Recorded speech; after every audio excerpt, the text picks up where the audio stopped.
Greetings all! I have been asked to do a little something on half-tracks. They are supposedly a great idea. They provide additional traction and reduced ground pressure over all-wheeled vehicles. However, their one main moment of triumph was World War II. Where did they come from and why did they go away? Stay with us and I'll give you a quick breakdown.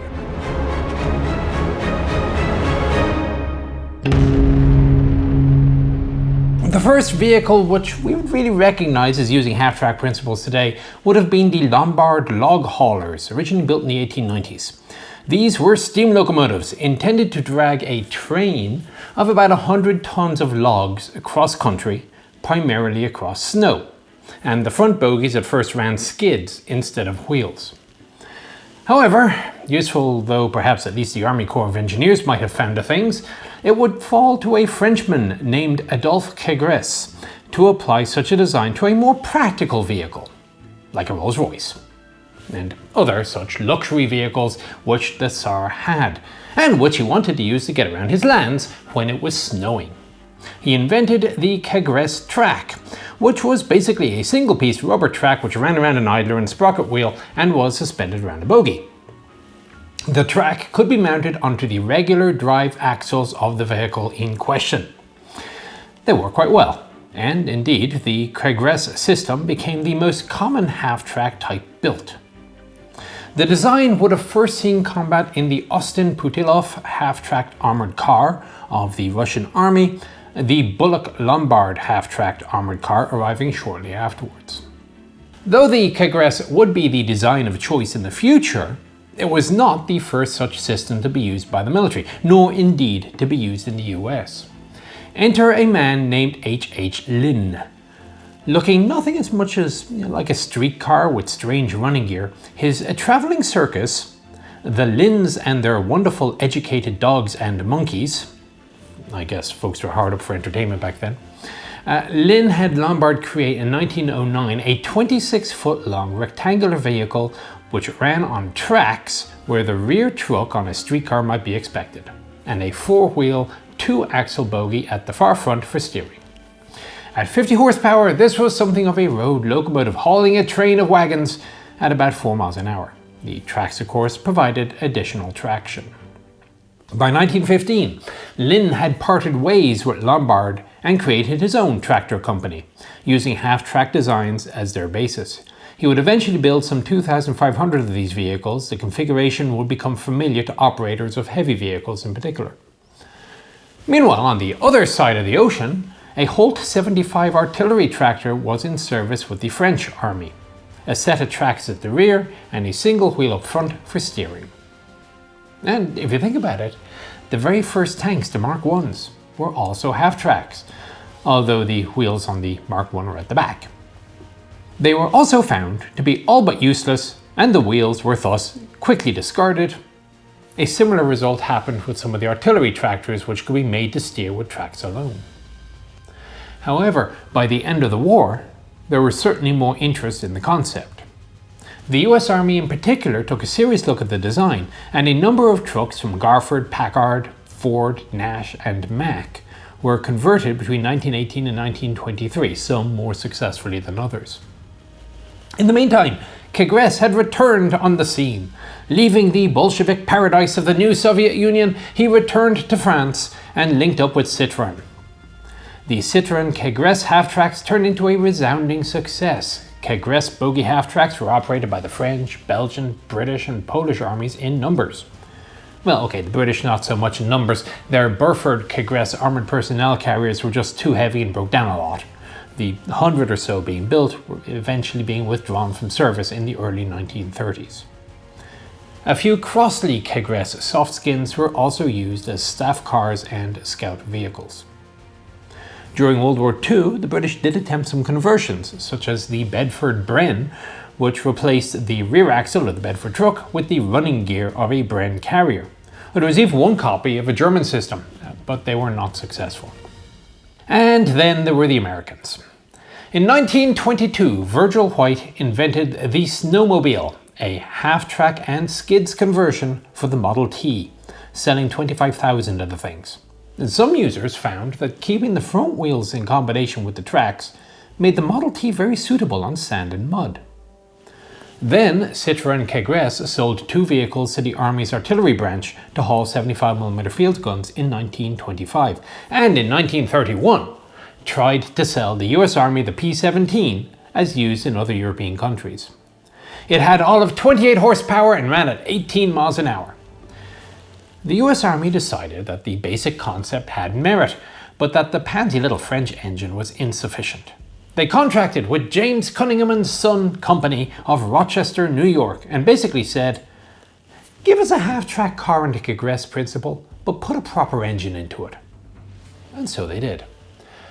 The T1 was built later in 1931 and was armed with a Cadillac V8, putting out 115 horsepower.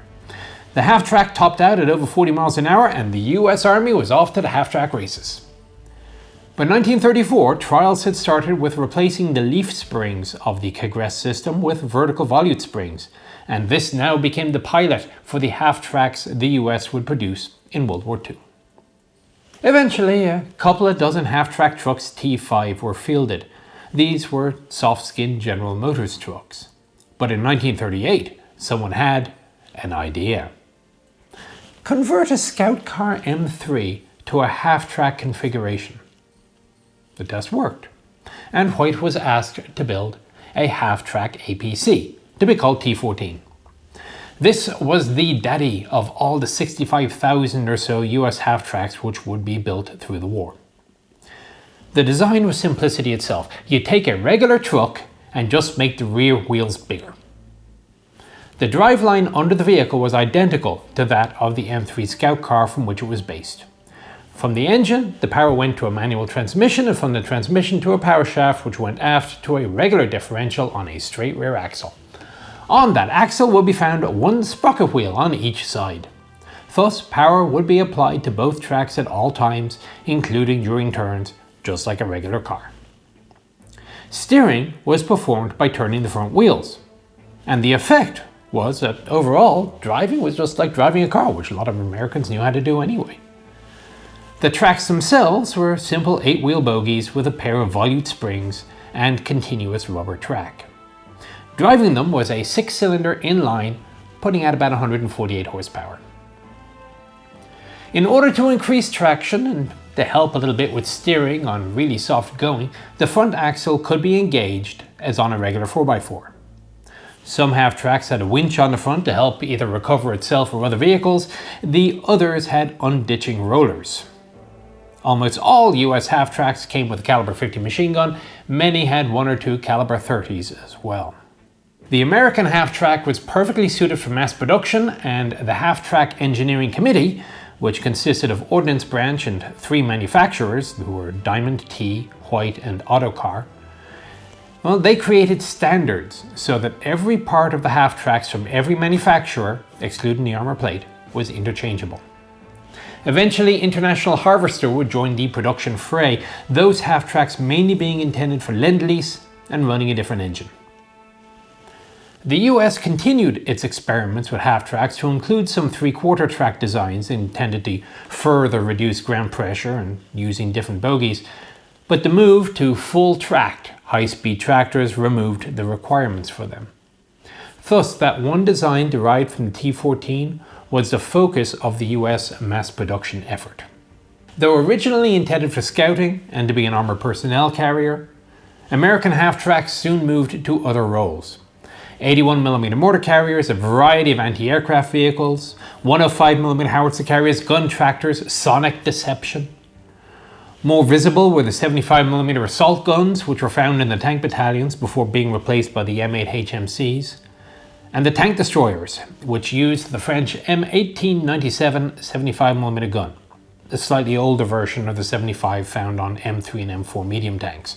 Before themselves, they were replaced by M10s. A second tank destroyer, T-48, was developed to use a 6-pounder gun, 57mm in US parlance, but Tank Destroyer Branch didn't like it due to the perception that the 75mm would be better at long range.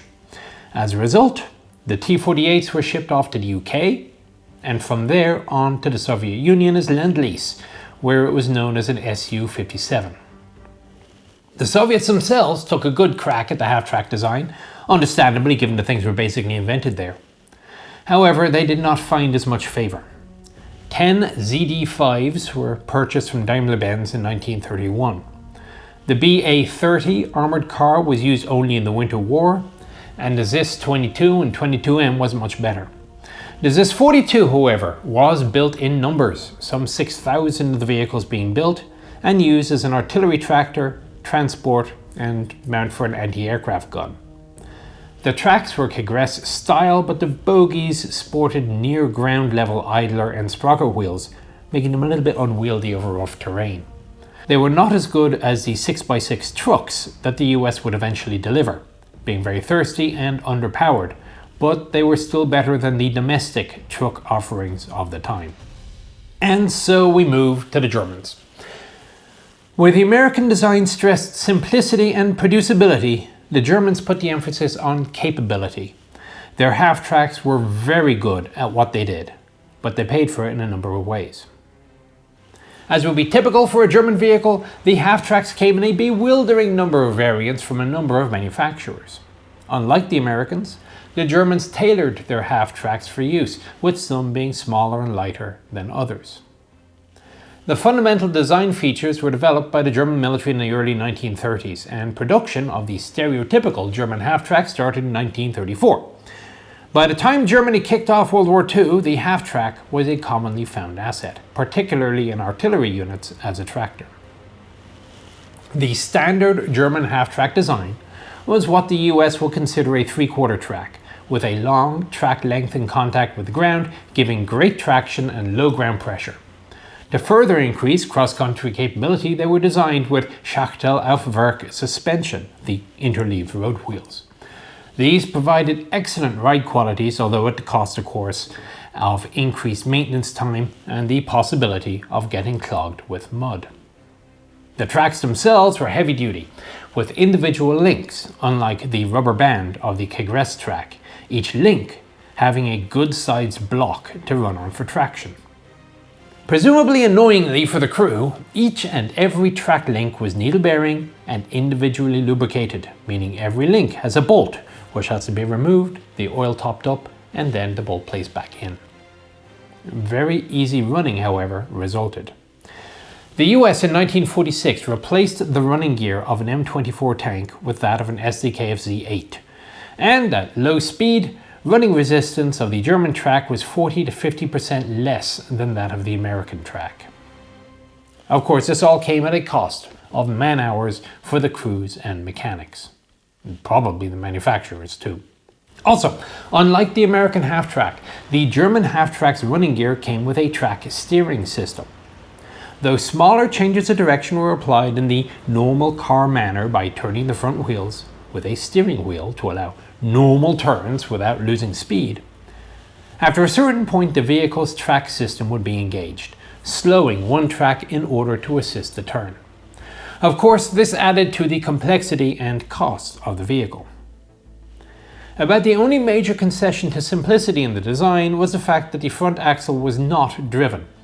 Although given the size of the tracks behind, it's not quite as big a drawback as one might perhaps think. Though initially developed for towing purposes, the possibilities of speed made it the prime candidate for German tank destroyer designs of the 1930s, although in the end only two PZ-SFL-2s saw service in North Africa.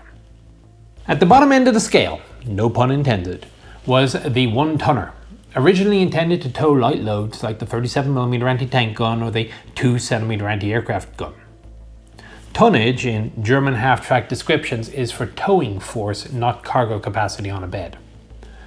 These one-tonners were mainly made by Demag, but Adler, Busing NAG, MEAG, MNH, Mechanische Werke Cottbus, and Saurer all got involved.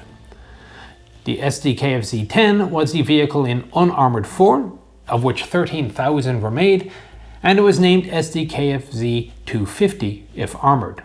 7,500 or so of those were made.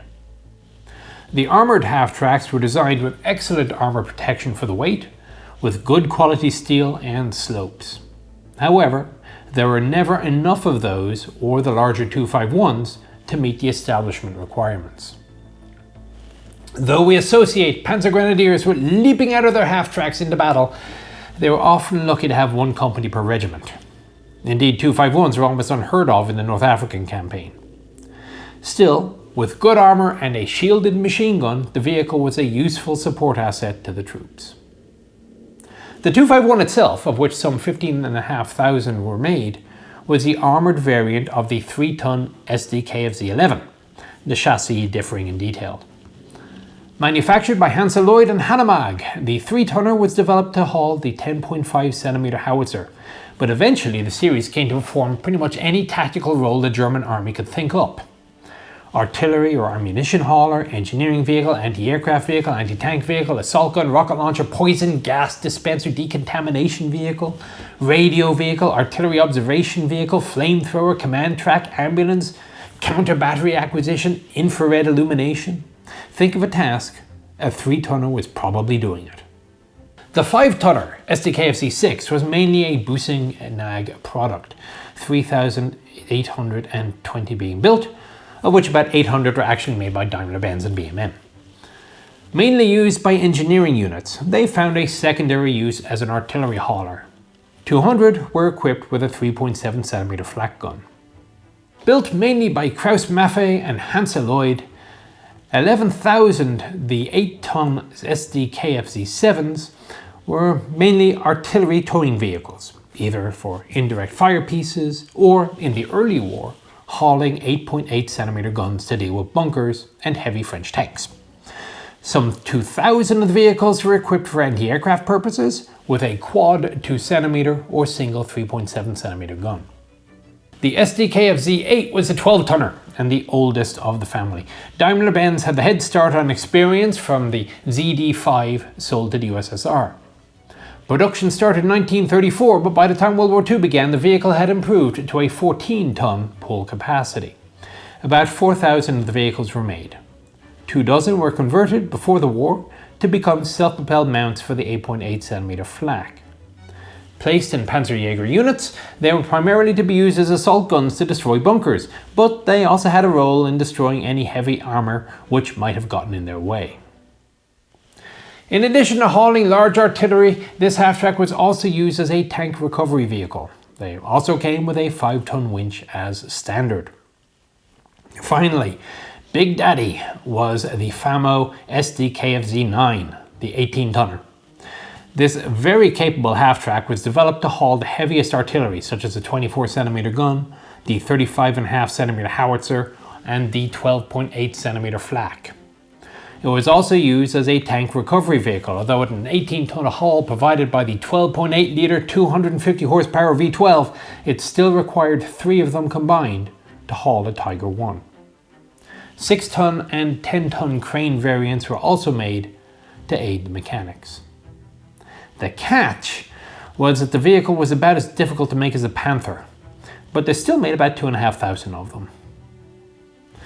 There was an attempt to simplify the system overall with the creation of the Schwerer Wehrmachtsschlepper, an 8-ton half-track designed by Büsing NAG. It wasn't particularly successful. The heavy, dry-pin tracks and 100 horsepower engine resulted in it having great traction, but low speed. Too slow to do the intended job of hauling artillery, the 850 or so made mainly ended up in the supply trains. The one major type of German half-track not yet mentioned is the Multier, or the Mule. These were conversions of standard trucks, a little bit like the American half-track in that context, which had their rear axles replaced by the suspension systems of mainly older Carden Loyd designs. They were developed primarily for the poor conditions found on the Eastern Front. Somewhere over 22,000 vehicles were produced, of which about 5,000 were based on the Opel Blitz and 14,000 on the Ford V3000S. Multiers were designated SDKFZ 3 and 4. Lastly, there's the SDKFZ 2, the Kettengrad, which is more of a half-track motorcycle. Originally designed for the Luftwaffe as a tractor for paratroopers and as an aircraft tug, the Army started using them to haul small trailers and as an off-road runabout. They maintained the complex lubricated links and the track steering systems of their larger cousins, but after the war, they became popular as agricultural vehicles, and arguably as the first recreational ATV. There is one more country to visit. After seeing the success of the German mechanized units in 1940, the Japanese decided that this whole tank division business had some merit. And it was obvious that the troops needed to have transport similar to that provided to the Panzer Grenadiers. Hino Motors took on the challenge in 1941, and by 1944 the Type 1 Ho-Ha had entered production. Pretty obviously influenced by the 251, the vehicle was also of a 3/4 track design, but the suspension was domestically designed instead of using the German interleaved system. As with the rest of the Japanese plans for armoured divisions, production wasn't even close to meeting establishment requirements, and it had a curious failing in that none of the 3 machine guns would fire to the front. Despite over 100,000 half-tracks being used through World War II, the design suddenly fell out of favour. The only notable post-war producer was Czechoslovakia. Skoda and Tatra had been involved in the STKFZ 251 production, so to equip the Czech army, they dusted off the plans, put in a better engine, added overhead cover, and replaced the maintenance-intensive wet lubricated needle bearing track with a much simpler dry pin system. Tatra also built the Schwerer Wehrmacht Schlepper after the war as the T809. Though World War II American half-tracks would continue to see a long service life abroad, particularly with Israel, with less of a stress on time, production moved to full-tracked vehicles. That move had already started by the end of World War II. There is one vestige of the half-track still in common enough military use, and that is the attachable band, which can be fitted to dual rear axle vehicles. Sort of similar to the original track found on the Model T snowmobile, by World War II, a track was developed to be fitted around the rear wheels of the CCKW Deuce and a Half truck. They didn't replace the wheels, they were quite simply a track which went around them, and as such they lacked the sprocket drive and risked some slippage. Some Soviet truck designs could have these fitted as well. However, though these days over-the-tire tracks are mainly found in civilian applications, if necessary, they can still be fitted to the military trucks of today. And that brings us to pretty much the end of the story of the half-tracks. Hope you found it interesting and informative, and we return you now to your regularly scheduled host.